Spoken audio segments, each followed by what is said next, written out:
బాలబ్రహ్మేశ్వర ఆలయానికి వెళ్తున్న దారిలో హరిత హోటల్ వస్తుంది, టూరిజం హోటల్.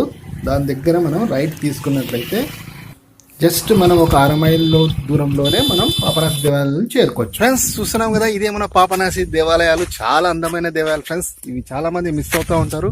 అసలు ఎందుకోసం మిస్ అవుతున్నారంటే కూడా చాలా మంది ఇక్కడ పూజారులు కానీ అలాగే కొందరు ఏం చెప్తారంటే, అసలు ఈ దేవాలయాలను దర్శించాలంటే మీకు అన్ని పాపాలన్నీ కూడా పోయి ఉన్న వాళ్ళైతేనే ఇక్కడ దర్శించే అవకాశం ఉందంట. అందుకోసం మీరు ఈ వీడియో చూడాలంటే కూడా చాలా అదృష్టం. అందుకోసం ఫ్రెండ్స్, మీరు అల్లంపూర్కి వచ్చిన తర్వాత ఈ దేవాలయాలను దర్శిస్తే మీ యొక్క పాపాలన్నీ తొలగిపోయినాయని అర్థం అనమాట. చూస్తున్నారు కదా, ఇది కొత్తగా నిర్మిస్తున్నారు. ఇవన్నీ కూడా ఇక్కడ కన్స్ట్రక్షన్ బాగా చేస్తున్నారు. దేవాలయం ఒక ద్వారం చాలా అందంగా ఉంటుంది. ఇవి వెల్కమ్ టు పాపనాశి దేవాలయాలు.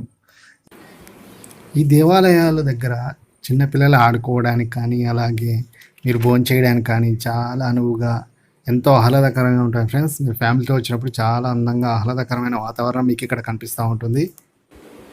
ఇక దేవాలయాల విషయానికి వస్తే ఇవి ద్రవిడ కేసర పద్ధతులకు చెందిన దేవాలయాలు అనమాట. దాదాపుగా 1300 సంవత్సరాల క్రితం నాటివని ఇవి చెప్పవచ్చు.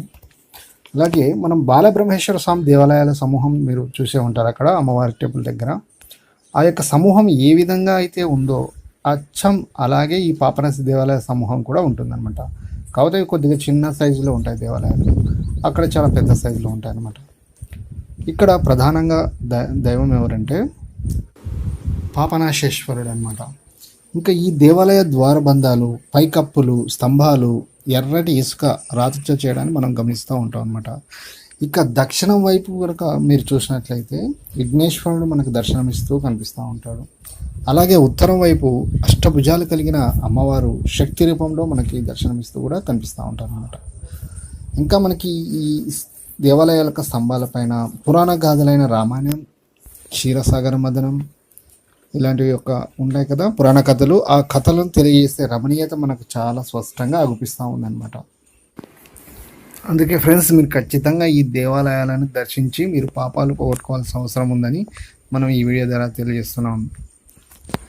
మీరు అల్లంపూర్కి వచ్చినప్పుడు ముందుగా శ్రీ బాలబ్రహ్మేశ్వరం అలాగే అమ్మవారిని దర్శిస్తారు కదా. దర్శించిన తర్వాత మళ్ళీ తిరిగి ఊరికి వెళ్తూ ఉంటారు కదా. ఆ టైంలో ఊరికి వెళ్ళేటప్పుడు మీరు ఈ దేవాలయాన్ని దర్శించి చక్కగా ఇంటికి వెళ్ళిపోవచ్చు అనమాట.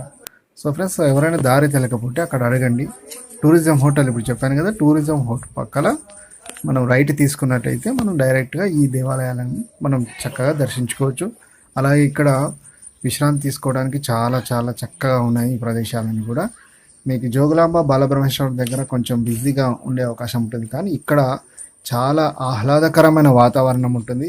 మీరు మధ్యాహ్నం ఒకవేళ భోజనం చేసి సేద తీరే విధంగా చాలా అనువుగా చక్కని వృక్షాలు, అలాగే ఇక్కడ చూస్తున్నారు కదా పచ్చిక బయళ్ళు, ఇవన్నీ కూడా చాలా అందంగా ఉంటుంది ఫ్రెండ్స్. తప్పకుండా ఈసారి మీరు అల్లంపూర్ కనుక వచ్చినట్లయితే ఈ దేవాలయాన్ని మీరు తప్పకుండా దర్శిస్తారని నా యొక్క విన్నపం. జగద్గురు చెప్పిన ప్రవచనం ఏమంటే, బ్రహ్మేశ్వరం విశిష్టేశం సాకాశి హేమలాపురి సా గంగా తుంగభద్రేయం సత్తమే తన్నమే నమః, సత్తమే తన్నమే నమః. ఇది నిజంగా నిజమని జగద్గురు పోలికలు. ఏమని? అలంపూర్ లో బ్రహ్మేశ్ ఉంటే కాశీలో విశ్వేశ్వని, అక్కడ ఆ క్షేత్రం కాశీ అనే పేరుతో పిలబడితే ఈ క్షేత్రం హేమలాపురి అని. కాశీలో ఉత్తరవాహిని గంగా నది ఉత్తరాన్ని వహిస్తే అలంపూర్ లో ఉత్తరవాహిని తుంగభద్ర నది ఉత్తరాన్ని వహిస్తుంది. కాశీలో 1,000,000 శివలింగాలుంటే అలంపూర్ లో 1,000,000 శివలింగం ఉంటుంది. కాశీలో విశాలాక్షమ్మ శక్తిపీఠం ఉంటే జోగులాంబదేవి, కాశీలో బ్రహ్మాలయం ఉంటే ఇక బ్రహ్మాలయం, కాశీలో గంగా యమున సంగం ఉంటే ఇక కృష్ణా తుంగభద్ర, కాశీలో ముస్లింస్ ఔరంగజేబు విశ్వనాథ స్వామి ఆలయాన్ని ఆక్రమించుకుంటే అలంపూర్ క్షేత్రం ముస్లిం బహుమని సుల్తాన్లు నవబ్రహ్మాలయాల్లో తారక బ్రహ్మ ఆలయాన్ని ఆక్రమించుకుంటుంది. కాశీలో పాప వినాశనం క్షేత్రం ఉంటే ఇక్కడ ఈ క్షేత్రం పేరే పాప వినాశనం. కాశీలో 64 స్థానఘట్టాలుంటే ఇక 64 స్థానఘట్టాల్లో పెద్ద ఘట్టమే పాపనాశి క్షేత్రం.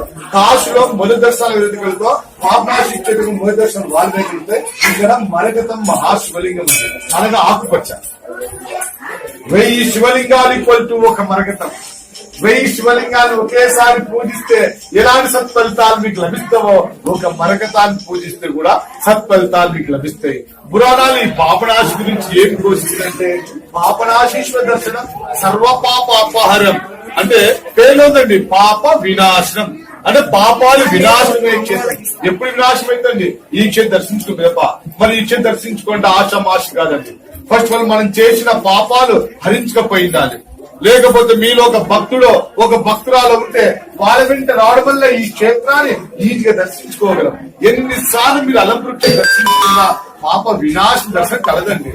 ఎందుకంటే శనీశ్వరుడు ఈ క్షేత్రానికి రానివ్వకుండా పలు విధాల అడ్డగిస్తూ ఉంటాడు. అంటే ఒక బ్రాహ్మణ రూపంలో అడ్డగించి పూజా రూపంలో చాలా దూరం ఉంటుంది, ఏం పోతుంది నీ మనసు విరగొడుతుంటాడు. లేదా బాడసారి రూపంలో అడ్డగించుకుంటాడు. లేదా మీలోకే ప్రవేశించి మళ్ళీ పోదాం మళ్ళొద్దాం ఎంత దూరం ఉందో ఏం పోదాం భావన కలుగుతూనే ఉంటుంది. ఇవాళ అధిగమించి ఈ క్షేత్రం దర్శించుకోవడం వల్ల మనోవాంఛాఫలద్రస్తు అనుకునే కోరికలే వేరే ప్రత్యక్షదేమే పాపనాశీశ్వరుడు వేలాది మంది ఉదాహరణలుంటాయి. మరి ఈ క్షేత్రంలోకి ప్రదోష కాల సమయం అనగా గోధుల పూజ సమయంలో 3 వర్ణాలతో 3 రకాల కలర్తో భయంకరమైన 12 అడుగుల భారీ సర్పం పాము ప్రతిరోజు ఈ శివలింగాన్ని చుట్టూంటుంది. పేపర్లకి ఇస్తాడు, టీవీలో చూస్తున్నాడు. ఈ గురించే భయంకరమైన దేవసర్పం ప్రతిరోజు ఈ సేవ క్షేత్రాన్ని చేరుకుంటుంది. పాపనాశి క్షేత్రంలో ప్రతి అమాసకి గుళ్ళు 500 పైగా అభిషేకాలు ఉంటాయి. ఇక్కడ ఏ గుళ్ళో ఏ శక్తితో మనకు తెలియదు. ఇక అందరి శక్తి కొలవైతుంది. పాపనాశి క్షేత్రం మనిషిని గుడి దిగవచ్చు. ఒక మనిషిని ఆశ్చర్యం ఏంటంటే అల్లంపూర్లో 100 మనుషులు ఉంటాయి, ముస్లిం దర్గాలకు ఉంటాయి. ఏ మనిషిని గుడి దిగవు. పొరపాటు దిగినా మధ్యలో ఆగిపోయింటాయి. మరి పాపనాశి క్షేత్రంలో మనిషిని గుడి దిగి భూమిలోకి చెట్టు పడితే అప్పుడు ఈ క్షేత్రంలోకి ఒక కోట నివాసం ఉంటుందంట. అప్పుడు అల్లంపూర్లో ఆడే గార్ద బతుంది. ఇంతకు అల్లంపూర్లో ఆడే గార్ద బతకదండి. బతికినా గర్భం భరించదు. కోతులు గుడికి రావండి. అల్లంపూర్లో 100 కోతులున్నాయి. ఇక కోతి ప్రవేశం లేదు. ఇది శాపం. ద్వారంలో విఘ్నేశ్వరుడి అతని పేరే సాక్షి గణపతి. ఆయన ఊరి నుంచి వచ్చి భక్తులు ఈ అల్లంపూర్ క్షేత్రం దర్శించినట్టుగా సాక్షి గణపతి.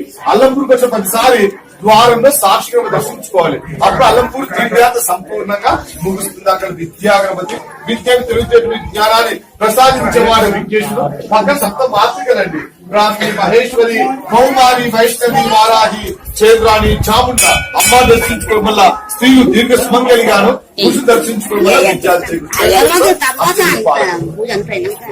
మొట్టమొదటిసారి రావణ బ్రహ్మకి శాపాలు పెట్టింది మీరే. దిక్కొక దేవుడు పరిపాలన చేస్తున్న ఇంద్ర అగ్ని యమ నిరుతి వరుణ వాయువు కుబేర ఈశ్వర మధ్యనట సన్నిధికి పరిపాలించేవాడు. ఆ స్తంభానికి కింద రాజులు శాసనం రాయడం జరిగిందండి. ఏమని 6-7 శతాబ్దంలో బాదామి చాళుక్యుల్లో 2వ పులకేశి అనే రాజు ఈ గుడిని నిర్మించడం జరిగింది. అంటే ఇప్పుడు 21వ శతాబ్దం కాబట్టి దాదాపుగా 1400 సంవత్సరాల అతి ప్రాచీన దేవస్థానం. అప్పుడు ఈ క్షేత్రం బ్రహ్మపురి అనే పేరుతో పిలవనట్టుగా శాస్త్రం మనకు అనిపిస్తుంది. ఇక్కడ అమ్మవారి పేరు మహిషాస్త్రం అంటుంది. ఇది క్షేత్ర కృష్ణత శివానుభవ పాత్రస్తు శివం. ఫ్రెండ్స్, ఇక దర్శించుకుందామా మన పాపాలను పటాపంచలు చేసే పాపనేశ్వరుడు ఈశ్వరుడు. హర హర మహాదేవ శంభో శంకర. ఓం నమ శివాయ, ఓం నమ శివాయ, ఓం నమ శివాయ.